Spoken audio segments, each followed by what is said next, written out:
Hello, everyone, and welcome to another fun episode of Career Chats with Aaron.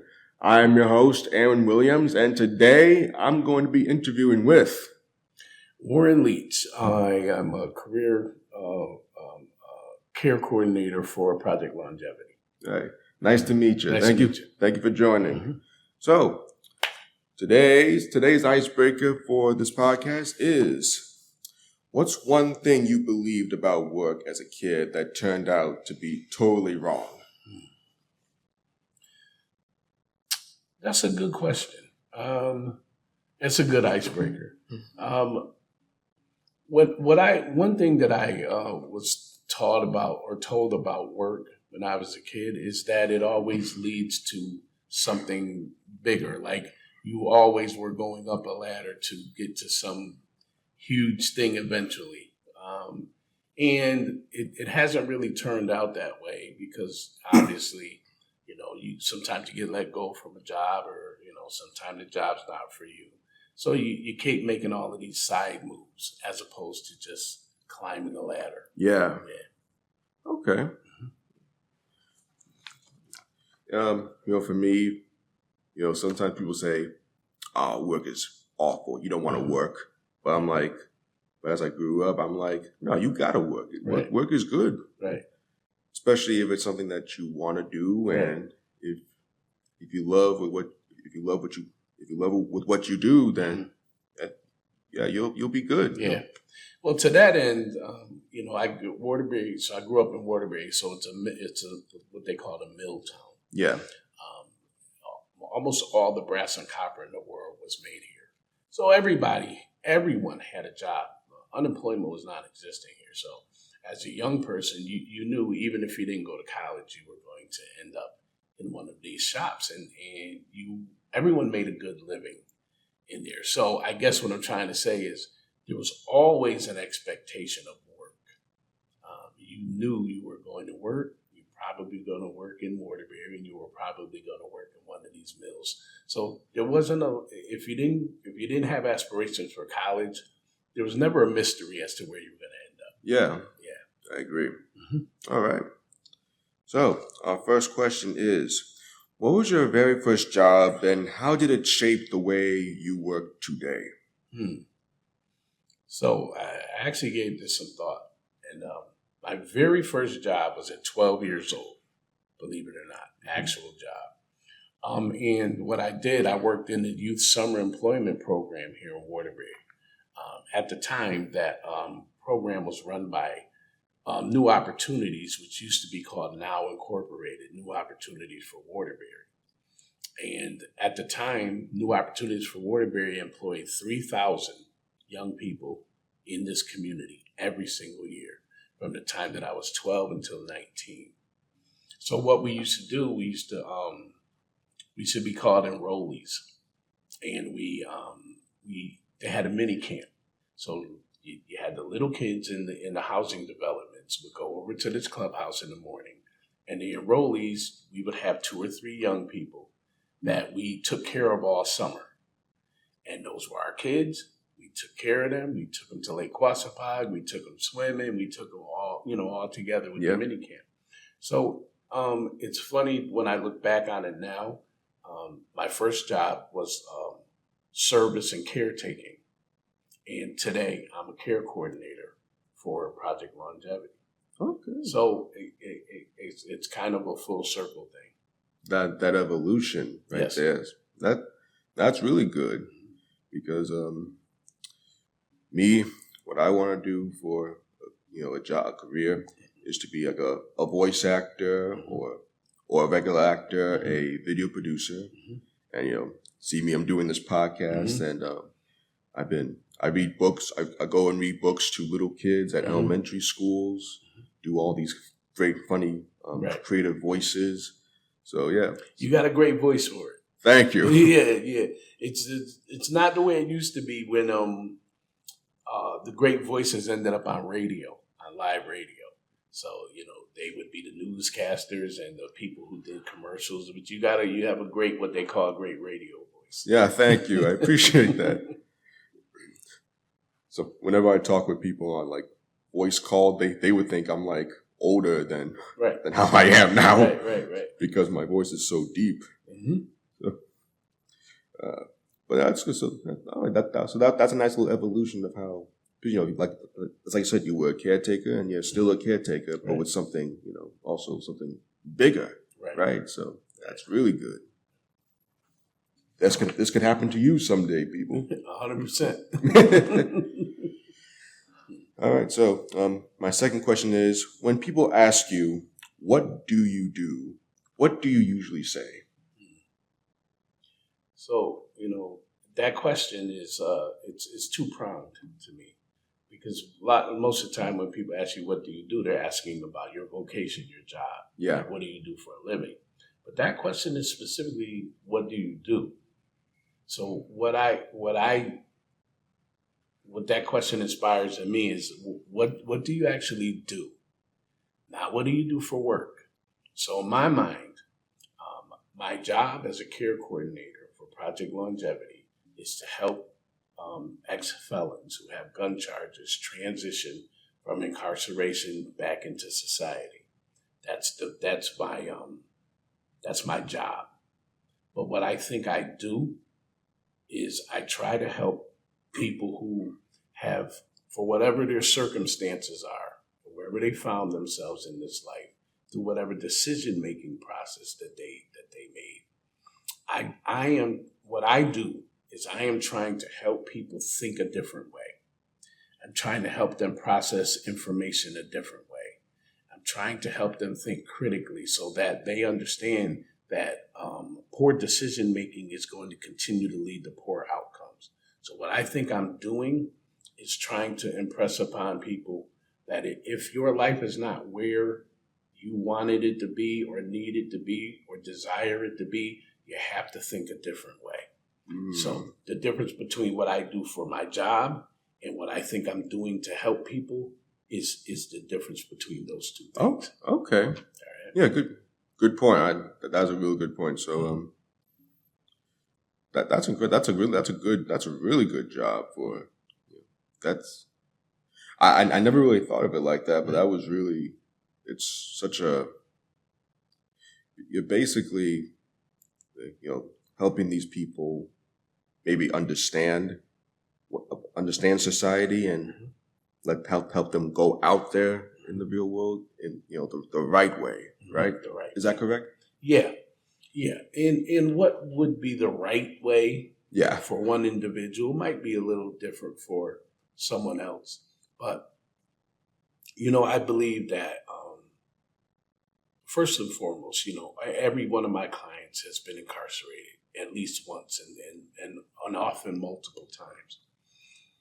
And I try to talk to them and get them to see logically that even if you're an intelligent person, if your decisions keep leading to brushes with the law and incarceration and such, your intelligence is failing you somewhere.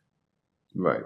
Between your thoughts and your actions, there's a decision-making process that you're not, that is not conducive to getting positive outcomes for you.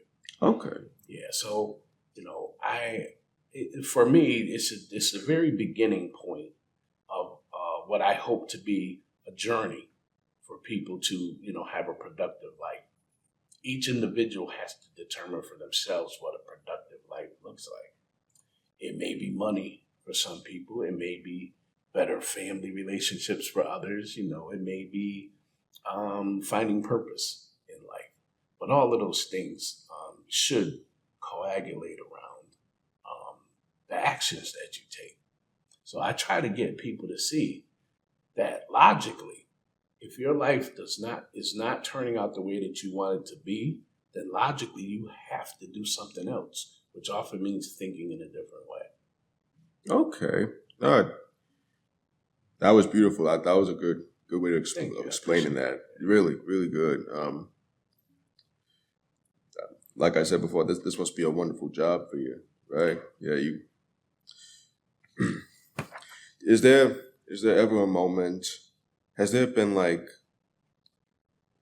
I'm sure there's a lot of great moments in your job, but has there been like one particular moment that that you realize that you did something, like you helped this person, and it makes you not only feel good for them, but you also feel good for yourself because you did that. Has there been like I said, I'm sure there's a lot of moments, but has there been like a big moment of that happening?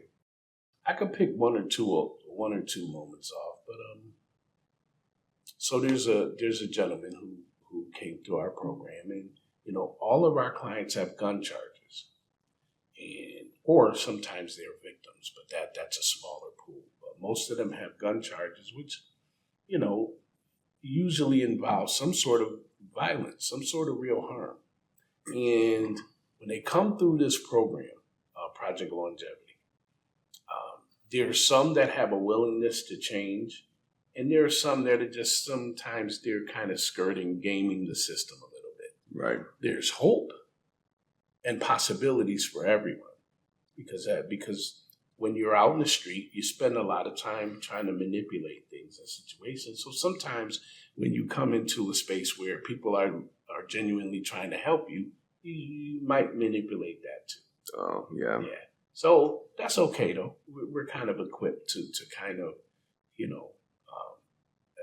I would never judge anyone for that, but you need to start to appreciate folks that are being genuine with you, trying to help you, and you need to operate with them on the same level. Yes. So to answer your question, I have a client who he was in a halfway house, had a lot of conflict in the halfway house, and I went to bat for him against the system. I went to the CEO of the halfway house to make sure that he was being treated fairly. And I did that because I saw some potential in him. So I think that the fact that someone went to those lengths to try to get him to be treated fairly, he ended up going to a couple of training programs that we have here at Mask, manufacturing training and such. And then he got a job. He finally exited the halfway house, and he's doing well. But the thing that made this particular gentleman special and stand out was I have a community organization outside of my regular job, and I run a community center. So often I make it available to people, church groups or folks who want to give away food, this, that, and the other. So I made it available to this church group that was giving away food this day and other items. And when I get up there, I see this gentleman there volunteering with the church group. And that might not seem like a huge thing, but along the way, when we are counseling our clients and trying to, like I'd say, get them to think a little differently, I try to impress upon them the importance of giving back and being a positive part of the community. So anyone can come out of incarceration and take advantage of a program so that they can get a good job and put money in their pocket and do for themselves. Yeah. But it's very gratifying to see that some of the direction that we tried to give to not just this gentleman, but all of our clients, that he saw the importance of giving back what was given to him. And so just for me to like, none of this was planned. I just showed up and the church group was there and he's there and, big smile. And he's talking about, understanding it, that it's important for him not to just succeed for himself, but for his community and by extension, his own children, grandchildren. This is how we pass things along. Yes. Mm-hmm. Because it's always good when you're not just doing it for yourself, but like I said before, when you're doing it for others, it feels really, really good because it's not just about you, it's about everyone. Right. So it shows the selflessness in yourself, which, that's a good trait for you, right. Being selfless. Yeah. I'm not what I would call a particularly religious person as it pertains to just one religion. Yeah. However, I read a lot of different things, but there's a passage in the Bible that always sticks out to me. And it's counterintuitive. to human nature. It says that we are to think more highly of our neighbor than we are to think of ourselves. Yes. So that's counterintuitive. Yeah. It's counterintuitive to self-preservation. Like common human behavior would have you think of yourself first, right? I come first. Mm-hmm. But if we all followed this edict, right, where we think more highly of our neighbor than ourselves, then all that I have, I would be willing to support you with, and vice versa. If everyone did this, no one would want for anything, right? Yeah. Yeah, because we're not all hoarding our little piece of stuff in a corner and keeping it for ourselves. So this is the way, to me, this is the way a community is supposed to work. So, that seeing this gentleman there, and it's kind of how I live outside of my workspace here and in my workspace. It was inspiring to see him there because that's like just the beginning. What if we could get all of our clients to do that and see how they could work together as opposed to always being in conflict? So that's a bigger, more heady conversation. Yeah. No, I agree. Well, that's incredible. Well, I hope he continues to do really well in life. He called me yesterday. He's looking for his own apartment. Oh, okay, good. Yeah, he's still in the game. That's good. That's really, really good. Okay, so now you work with individuals who are who are re-entering the workforce after incarceration, right? Yeah, I got that. Mm-hmm. So you probably answered this, but here's a little more detail. What are some of the biggest challenges that they face? I'm sure you mentioned it, but if you go into more detail about that, sure, because there are a lot of challenges. Actually, that could be the subject of an entire sit down. But first and foremost, when you are coming out of incarceration, and you spend especially when you spend significant time in prison, there's a stigma attached to you. Often, we can make an individual mistake in our lives, and if you don't go to jail for it, if it's nothing that egregious, and we get to make up for it with our actions. Right? Things happen in your family or whatever, and you apologize or whatever, and then you turn your life into a better direction.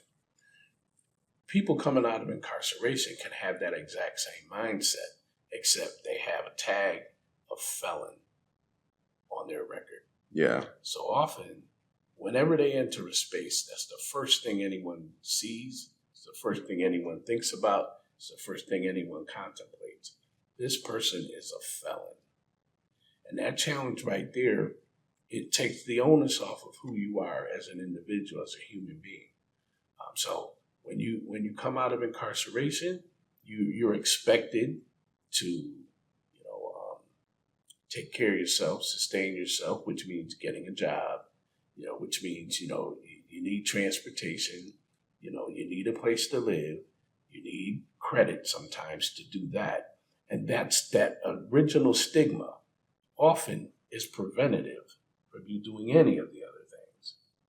But at the same time, society tells you when you get out of jail, you need to succeed. You need to turn your life around while putting these barriers in the way. I can't tell you how many, and I used to work in a halfway house prior to this, so I have 6 years in this field. And I can't tell you how many people come out of jail don't even have an ID. But the first thing their parole or probation officer tells me, you need to get a job. You can't even put in an application. So you have the stigma, you have the real problems of, paperwork, identifiers, training, housing. All of those things are set up in such a way that it is more difficult for the very people who need the help. Okay. and you got to navigate each one of those one at a time. And for folks that have been locked up for a long time, they have no clue how to do that. Yeah. I mean, there are other things too. People make bad decisions and create and do violent crimes because sometimes they've been traumatized, or sometimes they had limited opportunities. That doesn't go for everyone. Yeah. But you have limited opportunities, like, you don't have good parental guidance in the beginning. No one makes you go to school. You don't have any consistency.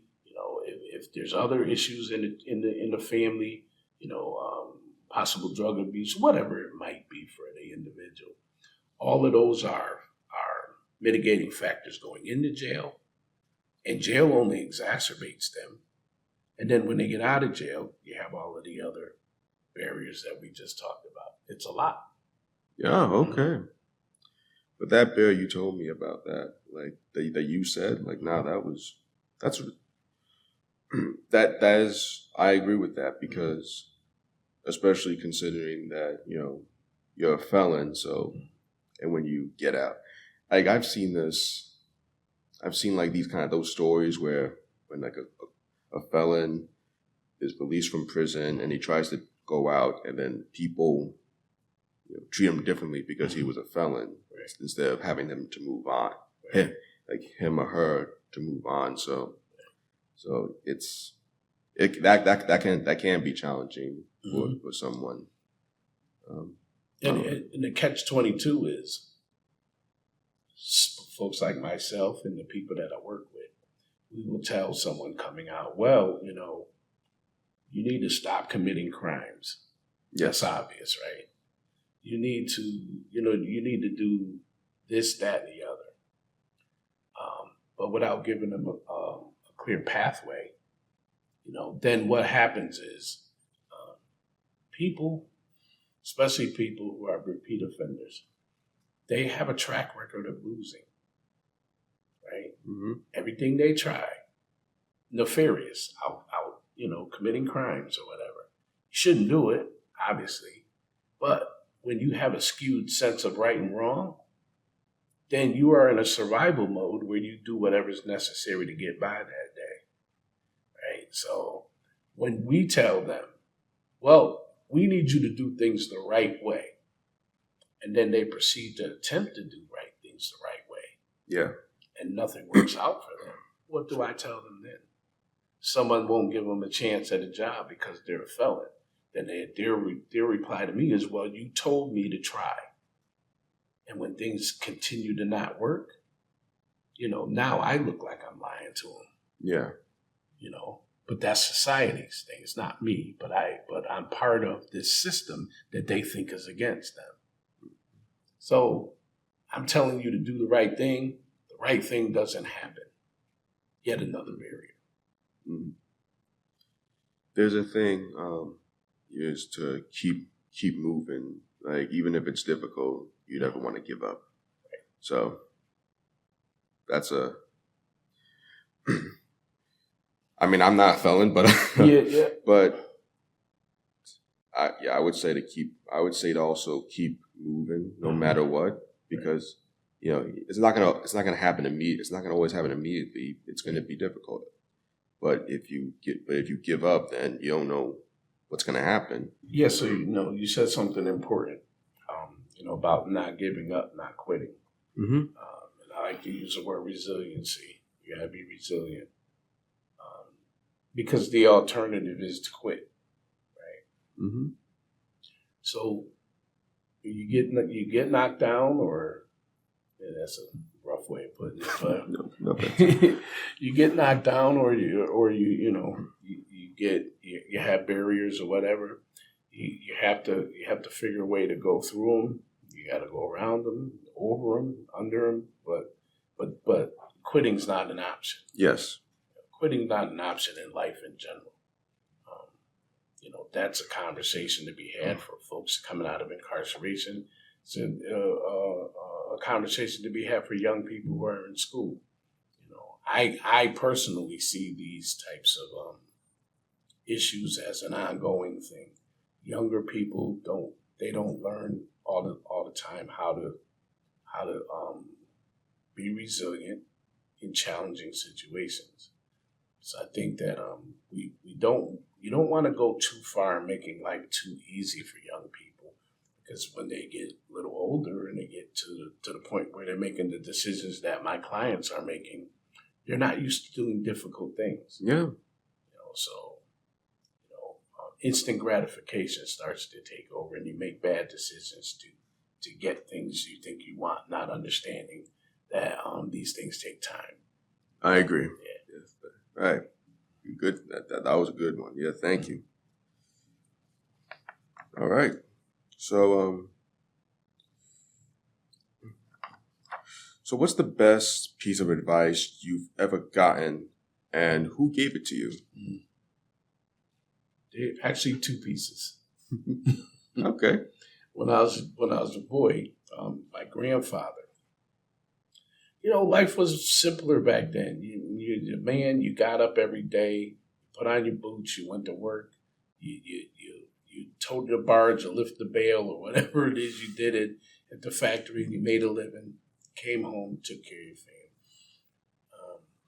Life's much more complicated now, but at the time, my grandfather would tell me that you should be proud of whatever it is that you do. He said, if you're a janitor and you push a broom, you need to do that better than anybody else that pushes a broom.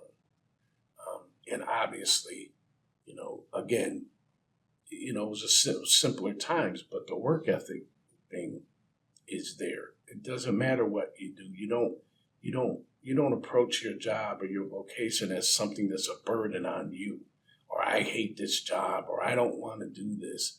Whatever it is that you do or choose to do in that time frame, maybe you're on your way to a better career or whatever, but you don't shirk your responsibility and don't do the best job that you can because you're not happy right now. There's other people dependent on you to do your job. So my grandfather would say to me, I don't care what you do, what job you have, be the very best at it that you can be. Yep. Yes. Yeah. And I had one other piece of advice from the former executive director of New Opportunities, Dr. James Gatling. He's been retired for a few years now. Yeah. I would go to his office sometime to get advice. I work in a community. It can be challenging out there. People say one thing and, their actions don't always line up. And it was a source of frustration for me because, like I was telling you earlier, a lot of times people tell you, just do the right thing and the right things are going to happen. Sometimes even when you're serving the public, that doesn't happen. Everybody's not in these things for the same reasons. So I would, speak to Dr. Gatling and, go to his office for one thing or another. We end up talking about the situation. Mm-hmm. And I said, Dr. Gatling, people in our community need this and they need that. Like, how come this group isn't doing this, or how come this one isn't doing that? And he would laugh at me. He said, you know what your problem is? He said, you expect everyone to be like you. He said, they're not like you. And he made me feel special in that moment because he understood what my dedication was to what it was I was doing.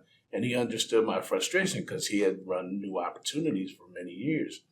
And the expectation that people are going to gravitate to your worldview or your view of your community. And sometimes I know what I'm talking about. I see what the problem is. He sees what the problem is. But you can't always motivate the community to rally around it. He said, you're going to have to understand people are just not like you. He said, so you have to do the best you can in the space that you're in. Yes. Yeah. And so that did not necessarily help the situations as much as it helped me deal with them. Yeah. I like how you mentioned that because, I remember when I was a senior in high school, it was an acting class. Mm-hmm. Now, like I said, I have a huge passion for acting. And I was working with a group. And a few of them were just so unenthusiastic. They didn't care. Right. And, I was getting frustrated. Right. But I just remembered, well, look, they don't have the they don't have the same amount of passion for acting as I do. Right. So, but what I hoped motivate them is that, you know, just do your best. Don't do nothing. Like just try. Right. Go ahead and try, because even if you're not into it, just give it a go and see how that takes you. Yeah. But, you know, I'm not expecting them to be like me or act like me. You know, Mm-hmm. be you, but you know, try. Yeah. So that's My problem was I was expecting people to be like me. yes. Yeah. I think we all have that moment where we think that people can be like us. Yeah. But, you know, that's not every human being acts is different. So that's and it's not to say I think I'm better than people. No. It's not that. It's the fact that sometimes a problem, especially in the community, sometimes an issue is obvious. Yeah. You know, I don't have an example offhand, but hey, you know, this is what we could do if we all move together on this particular issue that's pretty much common knowledge as an issue. Yes. You know, maybe something in education, whatever it might be. And the fact that you can't say, don't you see that? And they see it, they're not like you. They don't see it that way. They don't see how it fits into an overall picture of, okay, if we want B, C, and D to be better, you have to start with A. And it was just a source of frustration. But to your question and to your point, those two pieces of advice, my grandfather telling me, if you're going to do a thing, then be the best you can be at it, and Dr. Gatling telling me, like, don't put your expectations for people onto other folks, because they may not have the same drive as you have. Yeah. That's a good piece of advice. Mm-hmm. You know, speaking of advice, to close this podcast, mm-hmm. what piece of advice can you give to the audience, you know, about either work or life? Like what advice can you give?